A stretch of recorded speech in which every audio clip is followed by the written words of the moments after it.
want to thank the Nueces County Republican women, Jennifer and the officers and Priscilla and everybody that had something to do with this event for inviting me. Prior to coming into this event, I did a live Skype to the Republican National Committee Gala in Washington, D.C. All of the other Republican presidential candidates were there, and I pointed out to that illustrious crowd that due to a prior commitment, I could not be there.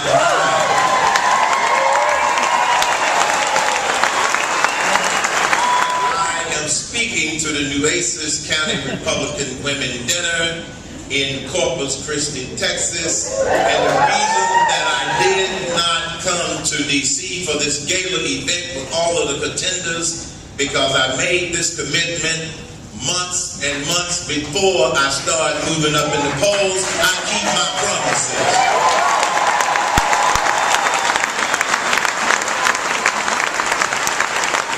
And I'm thrilled to see so many of you here, because you are patriots. You are patriots because you are not satisfied with the direction of this country, nor are millions of other people. And that's one reason that I'm running for President of the United States of America, because I'm not satisfied with the direction of this country either.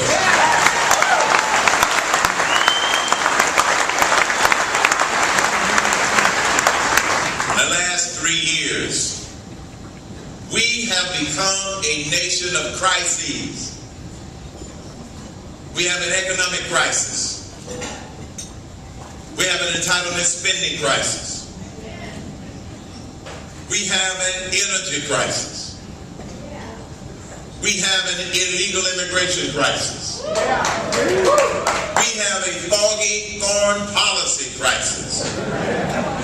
We have a moral crisis. And we have a severe deficiency of leadership in the White House in Washington, D.C.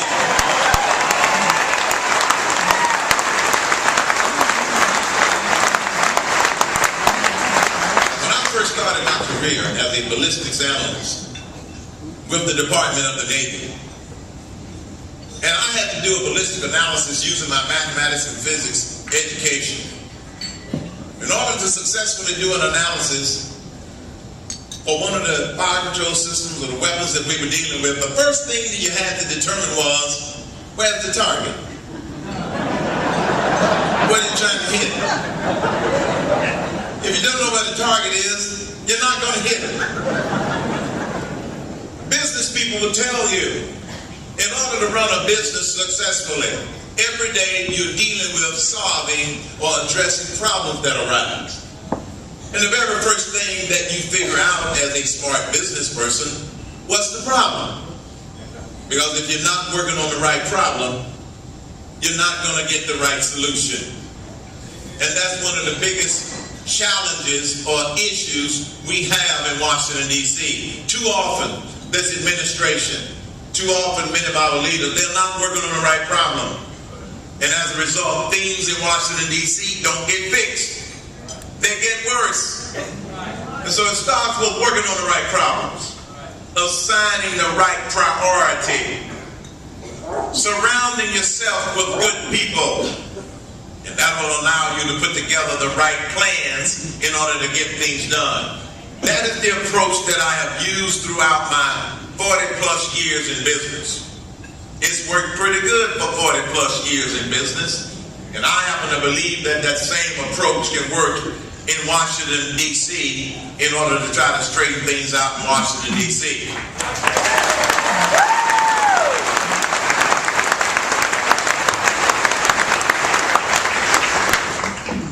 Let's try relative to foreign policy.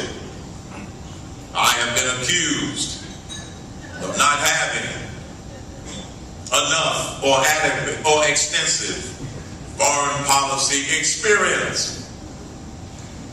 And the guy there now does.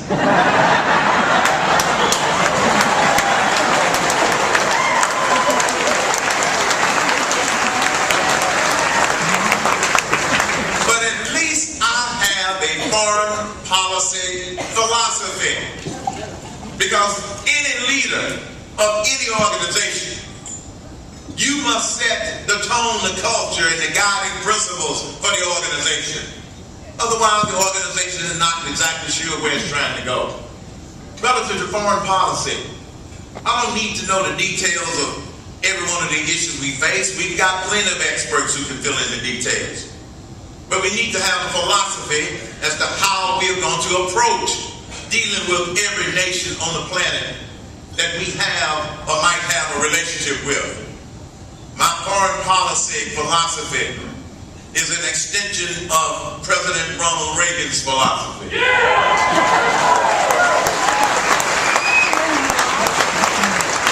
President Reagan's philosophy was real simple and clear. Peace through strength.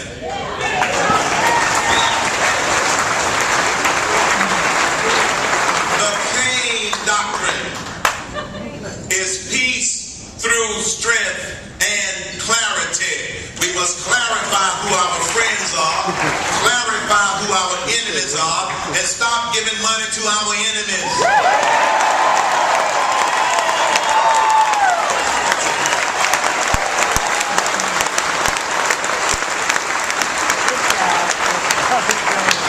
And the reason we need to clarify who our friends are is so we can tell the rest of the world our friends, and that we are going to stand with them, so it'll be real clear that we're going to stand with our friends, starting with the nation of Israel.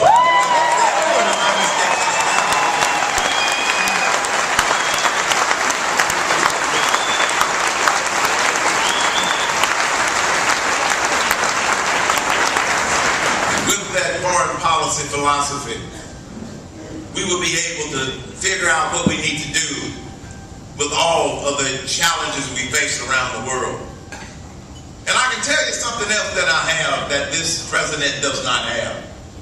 I have foreign policy common sense.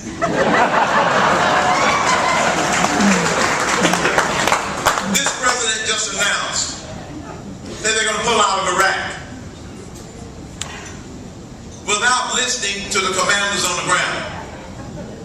You know, one of the things that I learned as a business head, and every leader will tell you, you got to learn how to listen. And I will listen to the commanders on the ground.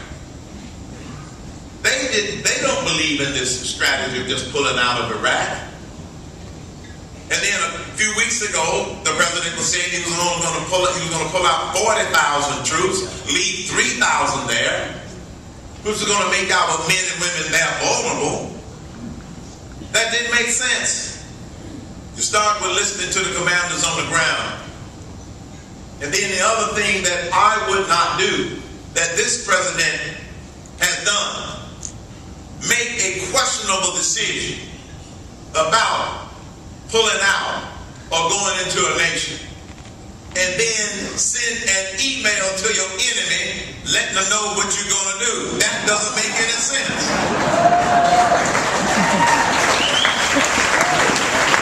They don't need to know what we're going to do when we're trying to fight a war. And you don't try to fight a war on TV, because men and women's lives are at stake.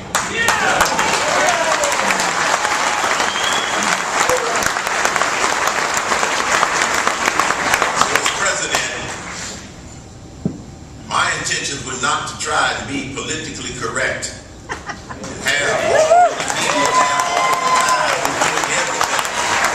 Let the warriors fight, because one thing that we know about our military and our men and women in uniform, if they are clear on the mission, and if they're clear on the definition of victory, they are in it to win it, because that's the way the United States of America is.